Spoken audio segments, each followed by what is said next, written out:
Hello, once again, my name is Lamar Harris, and we are here to talk more about stewardship. As we listen to the presentation from Rock Solid Finances, tonight we will learn more about how to save.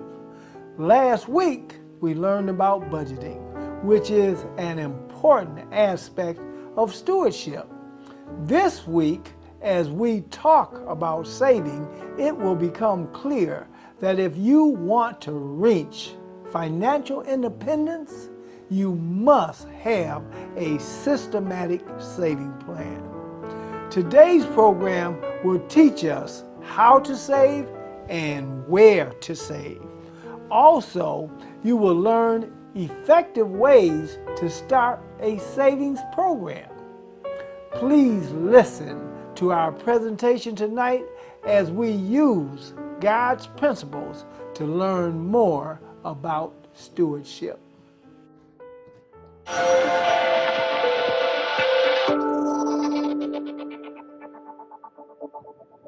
This is a place that has always fascinated me. We're deep inside the heart of a bank in the vault.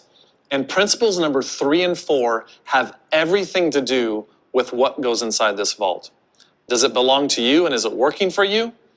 Or does it belong to someone else and it's working for them? Now, principle number 3 to having rock solid finances is a steward saves a portion of what God gives them to manage. Now, one question to address just right off the top is it actually biblical to save money? I mean, does the Bible have anything to say about that? And the answer is yes. Actually, Proverbs 21:20 says, a wise man saves for the future, but the foolish man, he spends whatever he gets. In other words, the Bible makes it clear that a wise man actually saves for his future.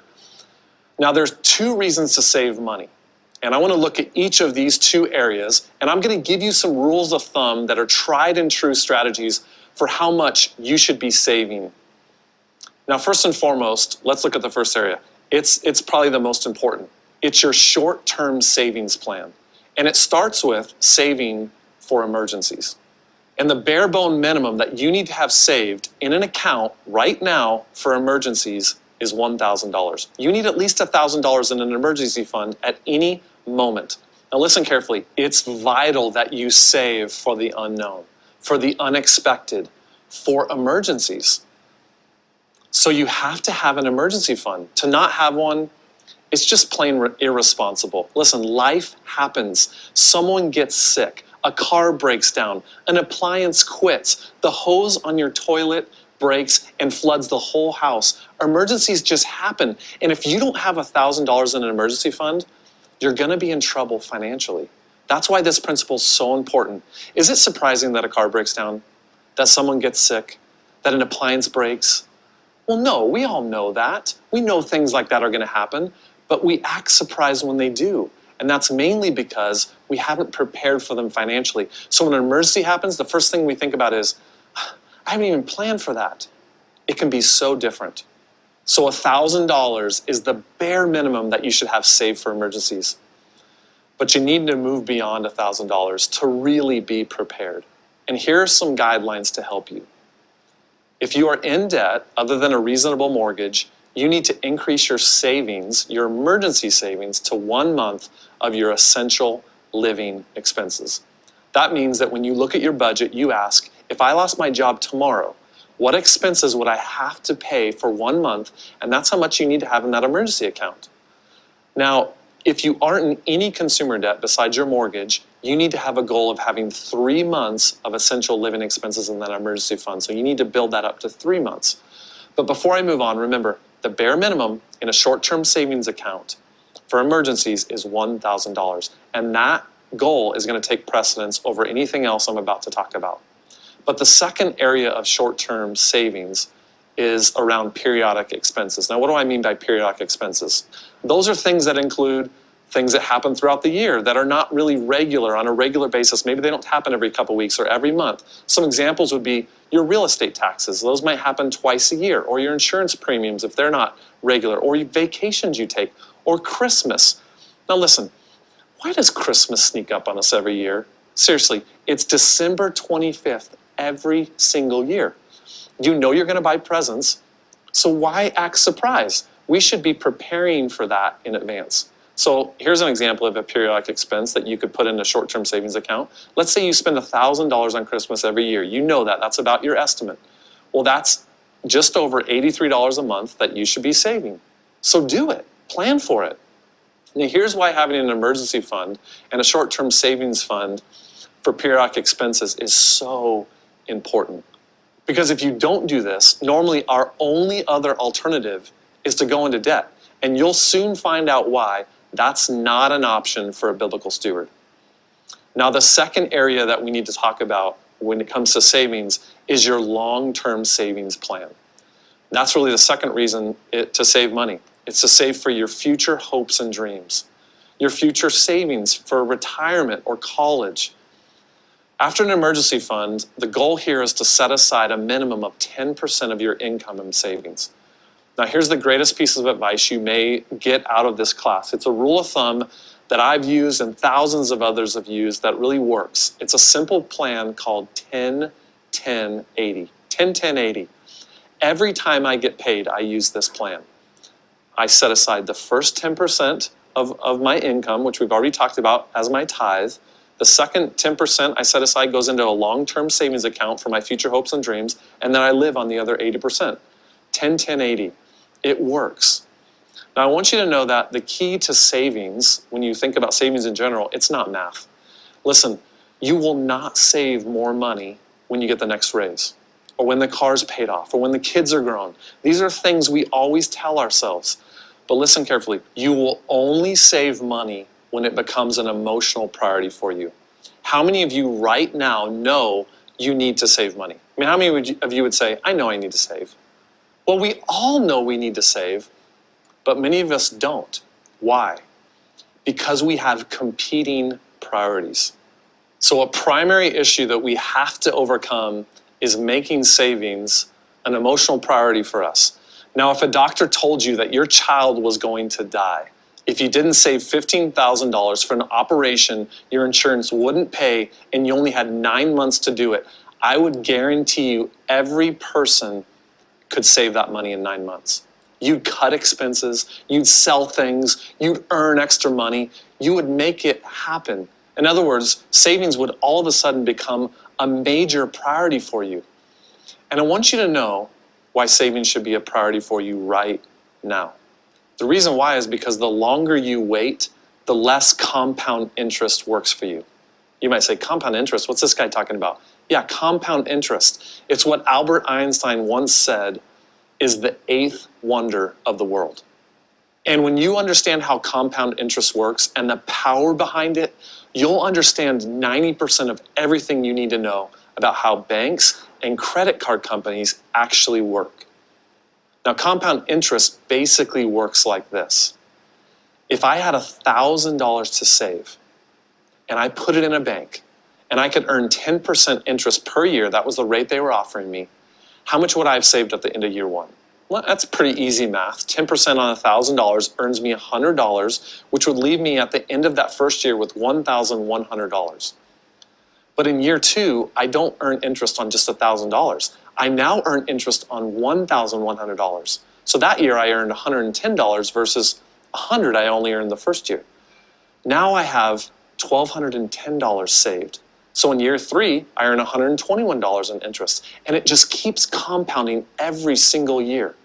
By year 10, I would be earning interest on $2,358 just by letting interest that I earn every year compound itself. And I haven't even invested another dime beyond my original $1,000.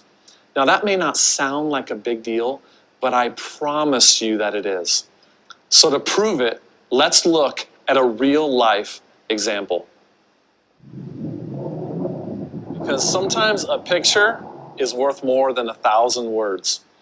Let's take Amy. Amy's a 22-year-old college graduate, and she decides to save $300 a month. As she gets paid throughout the month, she just sets aside $300 into a retirement account. Let's say it earns 10% interest per year. And Amy decides to do this for 6 years. Then at the age of 28, 6 years later, Amy decides to start a family. She decides she wants to stay home with her children full time. So Amy doesn't save another dime for the rest of her life. At the end of those 6 years, Amy would have kicked in $21,600 of her own money over that 6-year period. But even if she doesn't contribute another cent for the rest of her life, by the time Amy turns 65, she would have saved $1 million. Now you might push back and say, how in the world does that happen? It's because of compound interest. And because Amy started early. And the earlier you start, the more compound interest can work to your advantage. But let's compare Amy now to Jason. Jason put off saving till a little bit later in life. He started saving by the age of 31. That's the first time he started contributing. He's still young enough to become a millionaire. It's still within his reach, but he's gonna have to work a lot harder to make it happen because he started later. While Amy only had to contribute $300 a month for 6 years to get $1 million, Jason would have to contribute the same $300 over the next 34 years to earn $1 million by the age of 65. Although Amy invested less out of pocket, only $21,600 over 6 years, Jason would have had to have invested a cool $126,000 over 34 years for his money to grow and compound to $1 million versus Amy. 6 years of investing versus 34 years of investing. That's how compound interest works. And if you don't believe me, go do the math for yourself. And compound interest either works for you because you're starting early, or you're gonna have to do some work to catch up over time. So the key to savings for your retirement and for your future is to start right now. Don't wait, no matter if you're young or maybe a little bit later in life. Now you might ask, how should I invest? What should I do? What's the best advice? Well, the best advice I can give you is to simply put 10% of your income every time you get paid in either a 401k or an IRA into a retirement account. And for some of you, your employer will actually match your investment. And if you don't take advantage of that, that's just simply leaving free money on the table. So invest in a diversified mutual fund. Don't invest in things that you don't know or understand, because trust me, just because cousin Freddie said this stock's gonna go up or that piece of property is a good investment, doesn't mean it is. So in summary, as we talk about savings, your number one priority in saving money is to at least have an emergency fund of $1,000. Now you need to do that before you do anything else. And once you have that emergency fund set, then what you want to start doing is saving 10% of your income for retirement. Every time you get paid, simply set 10% aside in a retirement account. If you're a little bit older, you're going to need to contribute more than 10% because you need to catch up. And for you, if you're a little bit older and you know you haven't saved much for retirement at all, I would encourage you to save at least 15% or more. So start saving now so compound interest can work to your advantage. Let me ask you, what commitment do you need to make today? Let me challenge you with 4 of them. For some of you, you know you don't have an emergency fund, and the baseline requirement for savings is to have at least $1,000 in an emergency account. So you need to calculate, how much do I need to set aside every single paycheck so that I can build up to at least $1,000 in an emergency fund? Some of you may already have $1,000 in an emergency fund, but you know that you need to increase that to maybe 1 to 3 months of essential living expenses. How much per paycheck do you need to set aside? Calculate that out and commit to it.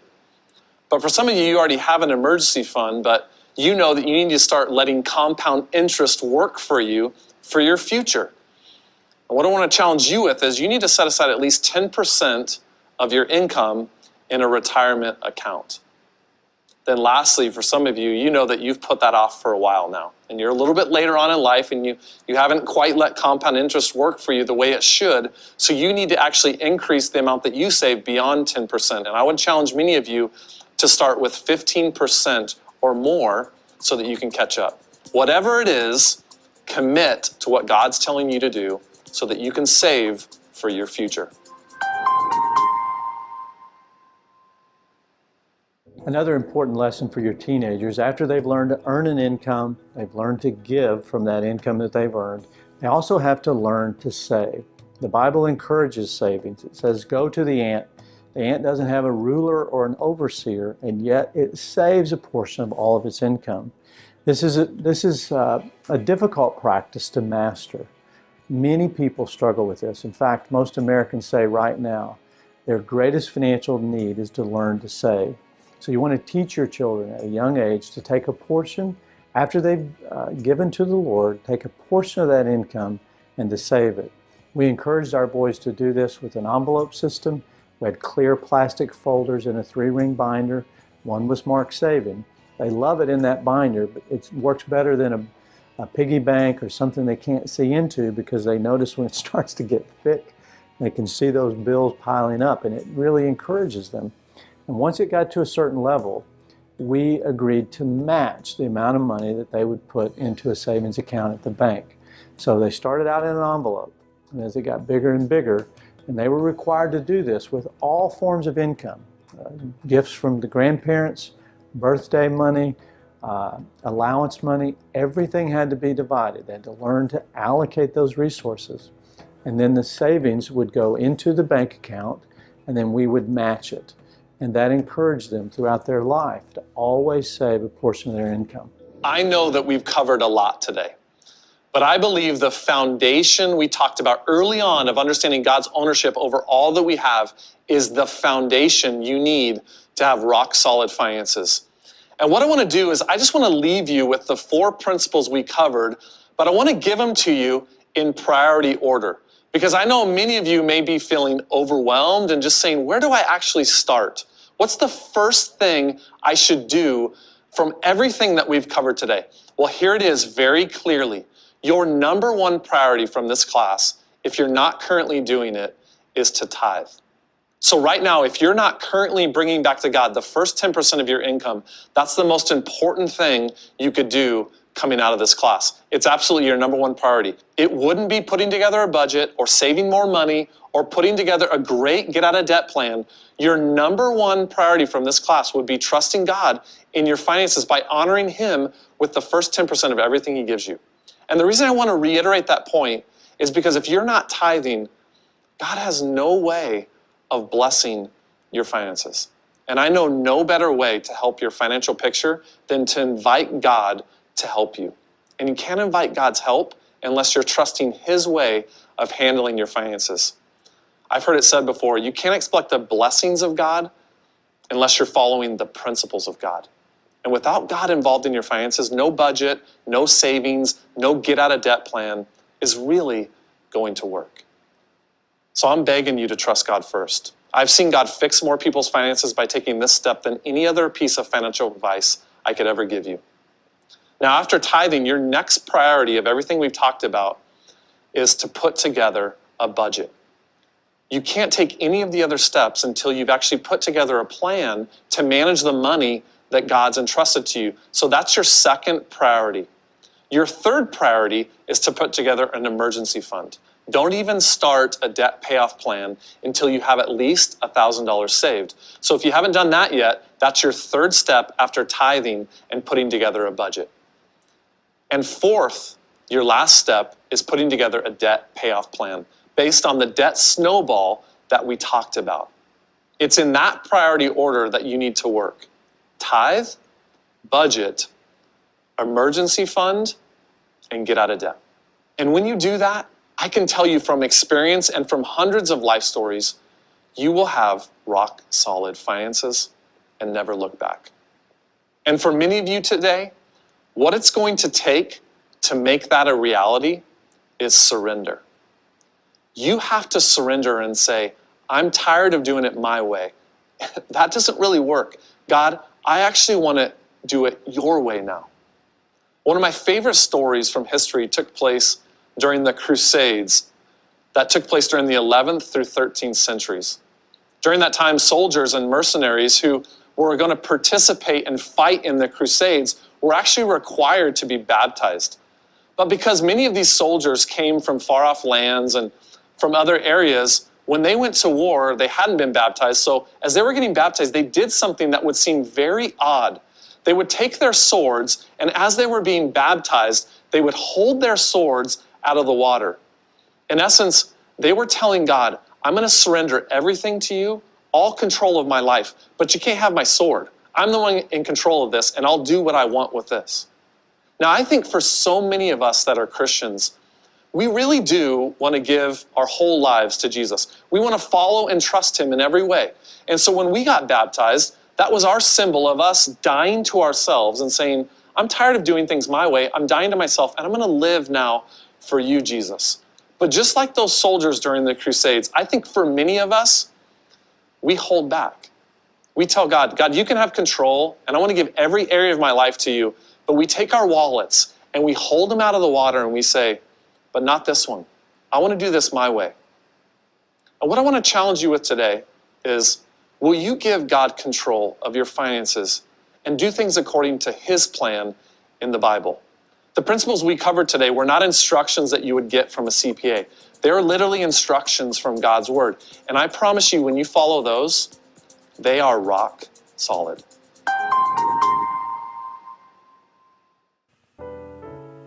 This program was presented to you because we know God wants us to seek financial wisdom and knowledge so we can be better stewards. If you use these principles to help you manage your finances, you will understand how much better you can organize every area of your life.